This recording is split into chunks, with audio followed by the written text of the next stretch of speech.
Okay, welcome in. As I load up the trailer here and get ready to roll to pick up this new machine, I do want to mention that today's video is sponsored by SimpliSafe. Remember, there's no safe like SimpliSafe.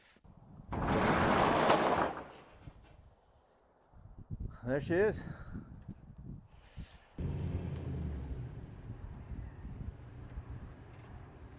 Oh my gosh, dude.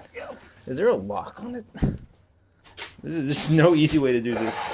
Oh, it slides pretty easy though. Oh, that's not too bad. This. And maybe move it your way a little bit more.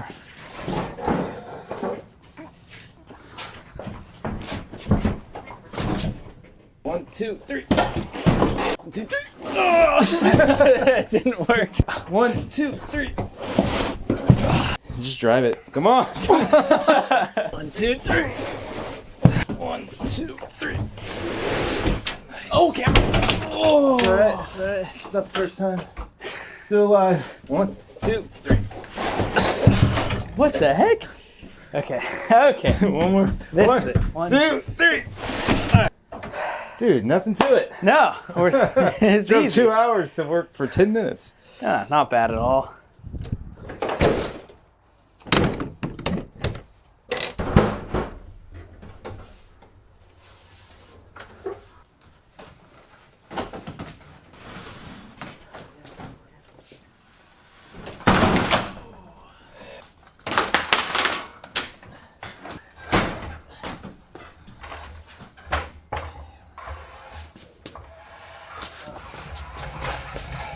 Now, one thing I will say, having owned several vintage machines, they are not safe. They don't put guards on them. They're use at your own risk. And speaking of safety, I'd love to tell you about today's sponsor, SimpliSafe. Now, I have owned 3 SimpliSafe systems for probably over 4 years. I have one here in the shop, I have one in my house, and I put one on my RV. Recently, SimpliSafe came out with their new Active Guard Outdoor Protection, which is an awesome new layer and breakthrough in home security systems. Traditional home security notifies you after the break-in happens. So someone comes in your house, sets off the alarm, the intruder's in your home. With SimpliSafe's Active Guard Outdoor Protection, they have advanced AI live agent monitoring using your cameras.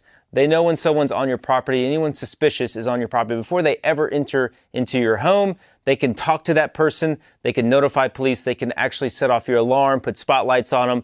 All that can happen before anyone has entered your home. Pricing is very transparent, starting at around $1 a day. There's no hidden fees, and it's half the cost of a traditional security system. And you can set it up yourself in 1 hour. You don't need professional help. And like I said, I have it in the RV, which seems very strange, but I can actually connect the RV to Wi-Fi. And I have multiple water sensors in my RV, so RVs are very subject to flooding, broken pipes. And I get a notification if anything's leaking in the RV. I also get a notification if the temperature drops below a certain amount that I can set.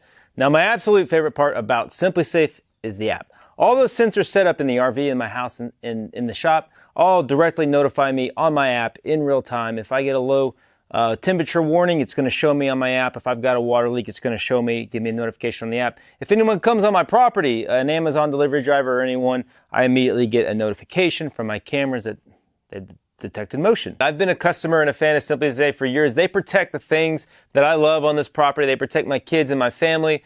They protect all the hard work I've put into this business, all the equipment I have. Now, the best thing is SimpliSafe is offering my viewers 50% off their SimpliSafe security system when you sign up for a select professional monitoring plan, and you get your first month free. Just go to simplisafe.com/Andy Rawls to get your system. The link is in the description. Remember, there is no safe like SimpliSafe. Now, let's get back to this mortiser. I don't really know where to start with this machine. It's pretty interesting.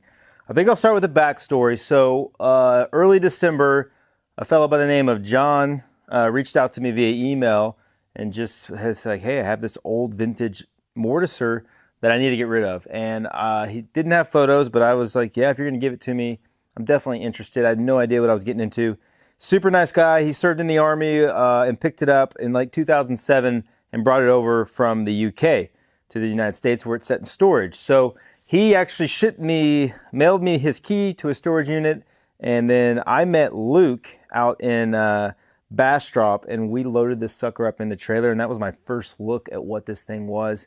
And he did send a few photos right before we left of it, and I kind of realized when I saw the photos that this thing might just be decoration for the shop. I mean, I don't know if I really didn't think I was going to find any use for it. It's not under power. It's very old. It looked like it was in really rough shape. So my first thought was, I'll never use this thing. Luke and I managed to wrestle it into the shop. Not as heavy as I thought it would be, but it is solid cast iron, obviously. And then we started playing around with it. We worked on cleaning it up. It was pretty bad. I mean, it had been sitting for a while. None of the parts moved. You know, you got lateral movement on this table, front and back movement on here. Everything's running on dovetails or the gibs. So it was all kind of seized up. So Luke and I took the time. We spent about an hour and a half just pulling this table off, cleaning off all the old grease. Some of that grease had really hardened up. Even up here, this thing, you could barely move this. And now it's nice and clean. So we just worked really hard on taking the old grease out, cleaning the parts, kind of figuring out the machine, learning the machine. And then we reassembled everything, re-oiled it, put the counterbalance on, and did a little bit of cleaning up. But for the most part, this thing, you know, you would really have to soak it and repaint it to make it look really nice. But the moving parts to this, we were able to get cleaned up, and the action on it is actually really, really nice on the tables now. So it's, you know, it functions well, and I'm pretty sure Luke had pulled this wheel off. What are you doing? And I'm pretty sure it has a Babbitt bearing in here, which obviously dates it as pretty old. And then this front and back is on kind of a worm gear system that takes it front and back. And you got quite a bit of travel on this. So, and the up and down happens up here. And this was pretty locked up as well. And it still doesn't operate great, but it has a threaded rod that lifts this whole mechanism up and down. So we got that pretty well cleaned up to where it can function, and we could jump in and just play around with it and start using it. Your mortising bit, I have been getting these out by just tapping this, and they'll drop out because they're on a taper. The cool thing about the mortising bit is it actually has a lever here, and you can spin it 90. Which makes sense if you're cutting a mortise, because like I was mentioning earlier, when you cut a mortise by hand, you work one direction, then you turn around and come back the other direction. So it makes sense that you would turn it 90. It's cool too because it has a positive stop in there, so it catches it as it spins around at a full 180 degrees. Yeah, I'm getting that right. So I said 90 degrees. I think this is actually a 180 degree turn, and then it's got a lock here, and that'll lock it down. So that, I mean, really basic machine. Having it in the shop for 3 or 4 days, I kept thinking in my head, how can I use this? Like, what applications could we use for this? And we were cutting these big double mortise and tenon joints, and to clear the waste between the tenons, this thing actually came in, it actually worked really well. And the interesting thing about it is when you cut, it actually cuts in at an angle a little bit, which is advantageous for that because it allows your shoulder to shoulder up on your tenons. The cool thing too about this that I read in the catalog is that it's called a center drive. So the leverage is right over the top of the chisel. So that was a unique marketing feature, I guess, from the catalog. I don't know if that's great. I assume that a lot of them had to lever off to the side. I don't know. I just don't know a lot about it. So the machine actually came with a full set of chisels, which is pretty awesome. And they're not in bad shape. They're a little rusty. I don't know what the heck this one is. This is like a finger crusher. There's no blade on that. It's just a square edge. So I don't know what they ever use that for. But I've got 1/2 inch on there. We've got, I think, 2/4 inches, a 3/8, 3/4, and a 1 inch. And so the first thing I got to do, I mean, these things are rusty, is pull these out and sharpen a few. And once we get these sharpened, we're gonna start cutting some stuff and just see what it does. Okay, so the first thing I wanted to do is sharpen up some of these old steel chisels. Just went to the grinder, ground a new edge on them, and then took them to the stones. The one thing about this is this old steel is pretty soft. I mean, the bevel angle is pretty shallow, and the force coming down on these things is rolling that cutting edge pretty quick. First attempt here is just to cut a mortise like I would normally cut one by hand. The challenge is you can't leverage the waste out on the big mortise like you need to when you do it with a hand chisel. So I thought I'm going to drill a hole, and that'll be my starting point, and I can just go from there. And it worked okay, but it still packs down that waste into the mortiser, so it's just super difficult to clear the waste out of that mortise. It's just nothing came Packed in there. Wow. Now, it did provide to be very useful here on these double tenons, just clearing that waste out of the middle. Surprisingly, that worked really, really well, and it even cut slight angle in so that you're not causing issues. And here we're just playing around with it, just seeing what it can do, and it does cut really well.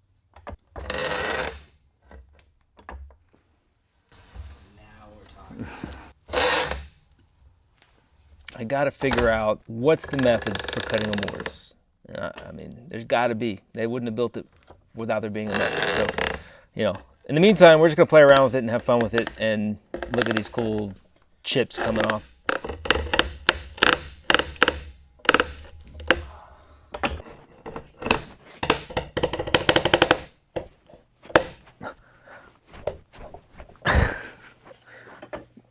So you gotta get a look at this. This thing it's interesting. It's fun. It's cool. I mean, Luke and I've had fun in here trying to figure out different ways to use it. I have found a few things that it's useful for, but gosh, I have no clue. Like, it is really confusing. It is low to the ground. This thing sits like knee height, so you use it basically on your knees, which is kind of stupid. It's also doesn't cut a mortise. I have not figured out how to cut a mortise with it. I know how to cut a mortise with a chisel. I know that process. You cannot replicate that with this machine because you can't leverage the waste out.